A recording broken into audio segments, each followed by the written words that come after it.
എല്ലാം അറിഞ്ഞിട്ട് തന്നെയല്ലേ വലിയ കോയിക്കിൽ നിന്നും ആലോചന വന്നത്. അത് കോടതി വിധിക്ക് മുമ്പ്. കോടതി വിധി മുൻകൂട്ടി കണ്ട് കല്യാണം മുടങ്ങാതിരിക്കാൻ ഞാനൊരു അതിബുദ്ധി കാണിച്ചിട്ടുണ്ട്. കാര്യങ്ങൾ പറഞ്ഞ് മനസ്സിലാക്കി അവരെ ഇങ്ങോട്ട് കൂട്ടിക്കൊണ്ടുവരാൻ ഞാൻ നമ്മുടെ പരശുനമ്പൂരി അങ്ങോട്ട് അയച്ചിട്ടുണ്ട്. നന്നായി. ഇതെങ്കിലും മുടങ്ങാതിരുന്നാ മതിയായിരുന്നു. വിഘ്നേശ്വര, തടസ്സങ്ങളൊക്കെ നീക്കി തരണേ. തമ്പുരാട്ടി കുഞ്ഞിന്റെ കല്യാണാലോചന എത്തവണയും മുടക്കി. മഹാപാപം.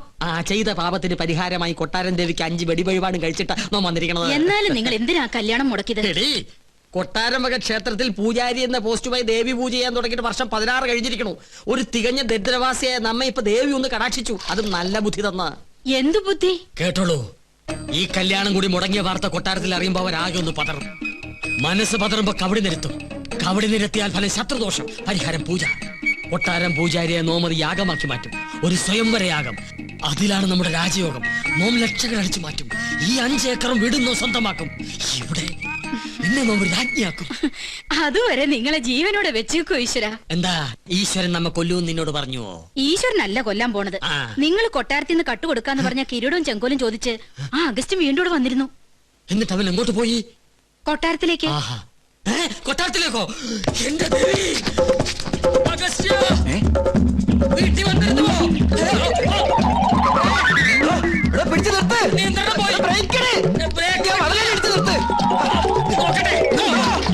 കുഴിയാണല്ലോ.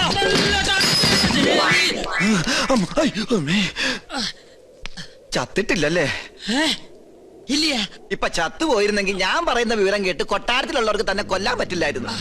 അഗസ്ത്യ, ഒരു 50,000 ഉറുപ്പിക്ക് വേണ്ടി എന്നെ കൊലക്ക് കൊടുക്കരുത് കേട്ടോ. ഒന്ന് പിടിക്കുക.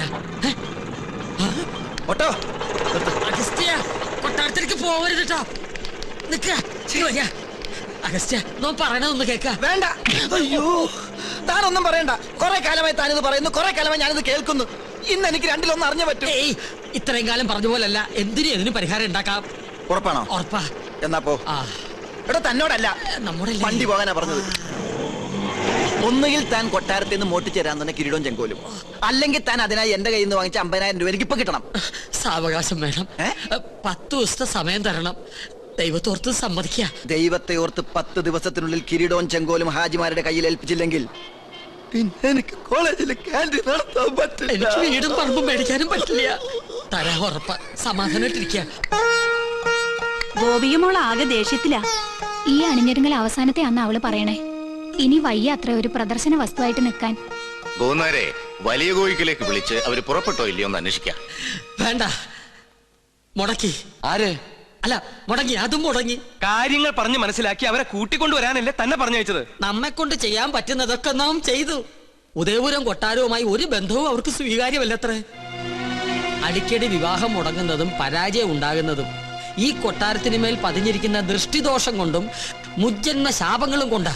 അത് മാറ്റിയെടുക്കാൻ യാഗവും പൂജയും നടത്തണമെന്ന് പലയാവർത്തി നാം പറഞ്ഞിട്ടുള്ളതല്ലേ. കേട്ടുവോ? സമയം ഇനിയും വൈകിട്ടില്ല. 41 ദിവസം 101 കാർമ്മികരുടെ സാന്നിധ്യത്തിൽ ഒരു സ്വയംവരയാഗം. ചെലവ് നിസ്സാരം, 10 ലക്ഷം രൂപ. ഫലമോ സർവൈശ്വര്യങ്ങളും. അതും നോം നടത്തിയാൽ ഫലം നിശ്ചയം. പൂജ, യാഗം തുടങ്ങിയ അന്ധവിശ്വാസങ്ങൾ കൂടെ പൊറപ്പിച്ച പല രാജകുടുംബങ്ങളും തകർന്നിട്ടുള്ളത്. ഇവിടെയോ ഇതൊന്നും നടത്താതെയും കൊട്ടാരത്തിൽ ഒരു പൂജാകർമ്മം നടന്നിട്ട് വർഷങ്ങൾ കഴിഞ്ഞിരിക്കണു. ഒരുപക്ഷെ അതിന്റെയൊക്കെ ഫലമാണോ എന്തോ ഗോവയ്ക്ക് ശേഷം ഒരു കുഞ്ഞിക്കാല് കാണാനുള്ള ഭാഗ്യം ഇവിടെയുള്ളവർക്കില്ലാതായത്. ഗോന്നാരെ, ഗുരുവായൂരുന്ന് വാസുദേവ നമ്പൂരിയെ വരുത്തുക.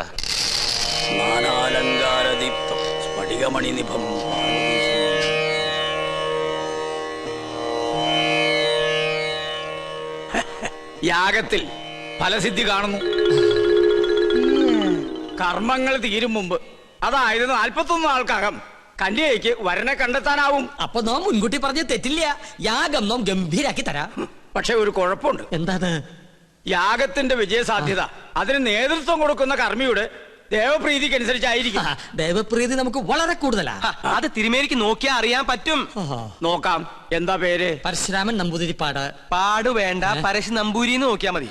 ഓ, നക്ഷത്രം? നക്ഷത്രം ഉണ്ടാ? ഉണ്ട്. വേണമെന്നില്ല. അതൊന്നും ഉണ്ടാവില്ല.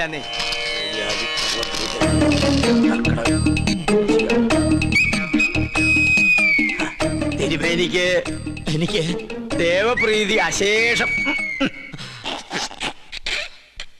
ഒന്നുകൂടി നോക്ക, ഒരല്പമെങ്കിലും കാണാതിരിക്കില്ല.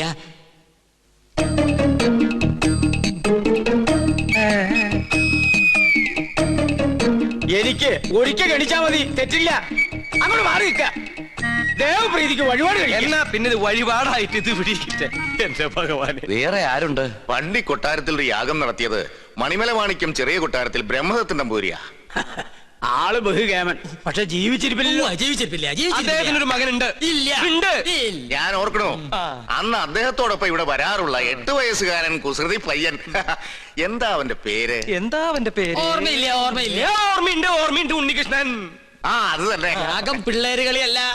അതിന് ഉണ്ണികൃഷ്ണൻ ഇപ്പൊ കൊച്ചുകുട്ടി ഒന്നല്ലല്ലോ. ഓരോ വർഷം കഴിയും തോറും ഓരോ വയസ്സ് കൂടെയല്ലേ എന്റെ മണ്ടൻ നമ്പൂരി. ആ, നിർത്തുക. അച്ഛന്റെ പാരമ്പര്യം ഉണ്ണിക്ക് കിട്ടാണ്ടിരിക്കോ? ചിലപ്പോ പേര് കേട്ട ഒരു പൂജാരി ആയിരിക്കും ആ കുട്ടി. നോക്കാം.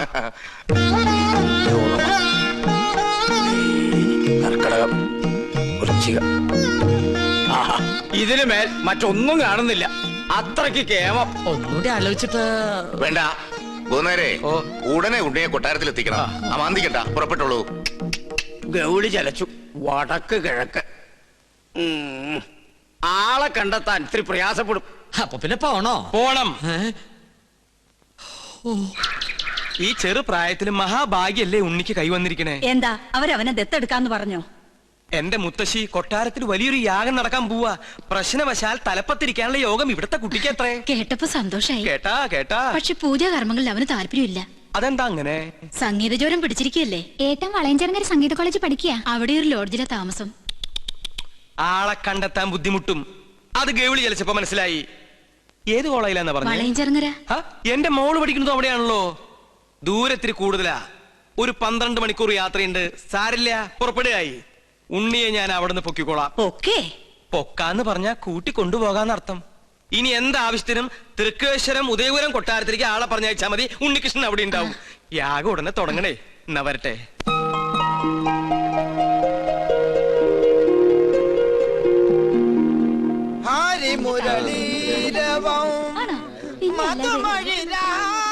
ചെമ്മാങ്കുടി ഇന്ന് നേരത്തെ തുടങ്ങിയല്ലോ. ചെമ്മാങ്കുടിയുടെ അത്ര ഇല്ലെങ്കിലും നല്ല സ്വരശുദ്ധി ഇല്ലേ? ദയവേത് സംഗീതം പഠിക്കുന്ന കുട്ടികളെ ഇങ്ങനെ കൊല്ലരുത്. സംഗീതം ഒരിക്കലും മരിക്കുകയില്ല. സാധകം ചെയ്തതാ പെങ്ങന്മാരെ. കടുത്തോളം വെള്ളത്തിൽ നിന്ന് സാധകം ചെയ്യാൻ കടുത്തോളം കടം സമ്മതിക്കണ്ടേ? അതുകൊണ്ട് ചായ അടിക്കുമ്പോ ആകാന്ന് കരുതി. ചെറുകടി എന്തുണ്ട് അഗസ്റ്റിൻ ചേട്ടാ? സമൂസ, മസാല, പഴംപൊരി, പരിപ്പ് വട. കുട്ടി, നിർത്തി കുടിക്കൂ, എന്നാലല്ലേ സിരസിൽ കയറാതിരിക്കൂ. സംഗീതം പഠിച്ചല്ലോ. മുല്ല പൂമ്പൊടി ഏറ്റുകിടക്കും, അകത്തിനുമുണ്ടാകും സൗരഭ്യം. സത്യത്തിൽ ഇന്നത്തെ മത്സരത്തിൽ എനിക്കും ഒരു കൈ നോക്കണമെന്നുണ്ടായിരുന്നു. അയ്യോ, അത് വേണ്ട. വേണ്ടേ? ആ ഒരു കൈ സുലൈമാൻ ഉണ്ണികൃഷ്ണൻ തമ്മിൽ നോക്കിക്കോളും. എന്നാ നിങ്ങൾ പറ, ഇന്നത്തെ മത്സരത്തിൽ ആര് ജയിക്കും? സംശയം എന്താ? സുലൈമാൻ. ആ, അങ്ങനെ പറ. ഓ, അവളുടെ ഒരു സുലൈമാൻ മേത്ത ചെറുക്കനെ പ്രേമിക്കാൻ നടക്കുന്ന നായരിച്ചി. വൺവേലൈനാ, ഒന്ന് പോടി. നീ നോക്കിക്കോ, ഉണ്ണികൃഷ്ണനെ ജയിക്കും. വെറുതെ തർക്കിച്ച സമയം കളയേണ്ട സംഗീതേ. ഉച്ച കഴിഞ്ഞ് അറിയാലോ വിധി. അത് നമ്മുടെ സുലൈമാനെ ജയിക്കും. ബെറ്റുണ്ടോ? 1000 rupees bet. അഗ്രീഡ്. ഓക്കെ. ആന്റണിയും ശ്രീലക്ഷ്മിയും അഗസ്റ്റിനും ഒക്കെ എനിക്കെതിരാണെന്ന് അറിഞ്ഞോടനെ ചോദിക്കുക. വെറുതെ കാശ് കളയണോ? വീം പഠിക്കാതെ പാടി ജയിക്കടാ. എന്ത് തന്നെ ആയാലും ഒടുവിൽ വിജയം എന്റേതായിരിക്കും. ചെമ്പൈ സംഗീതോത്സവത്തിൽ പാടുന്നതും ഞാനായിരിക്കും. നമുക്ക് കാണാം. ആ, പടാ. ഉണ്ണി, ചെയർമാൻ വിളിക്കുന്നു.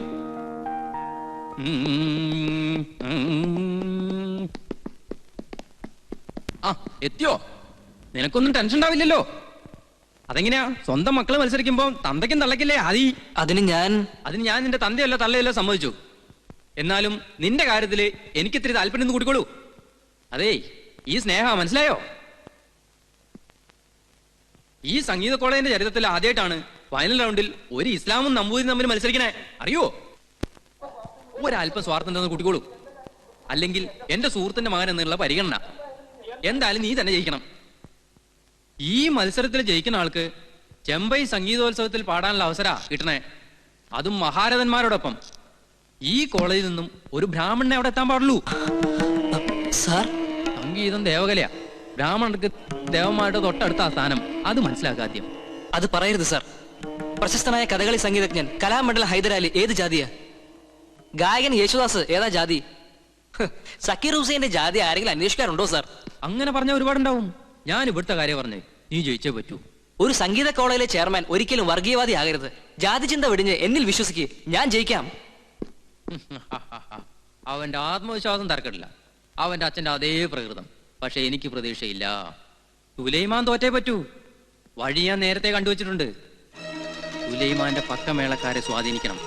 അവൻ പാടുമ്പോൾ ശ്രുതി തെറ്റണം. പെട്ടെന്ന് ശ്രുതി മാറിയാൽ എത്ര വലിയ സംഗീതജ്ഞനായാലും ഒന്ന് പതറും. അത്രയ്ക്കും വലിയൊരു എതിരാളിയാണ് സുലൈമാൻ എന്ന് എനിക്ക് തോന്നുന്നില്ല. സുലൈമാന്റെ സംഗീത പാരമ്പര്യം എന്താണെന്നറിയോ എനിക്ക്? ഇല്ല. അവൻ സംഗീത കോളേജിൽ പഠിക്കുന്നുണ്ടെങ്കിലും ഗുരുസ്ഥാനത്ത് അവന്റെ അമ്മ തന്നെയാ.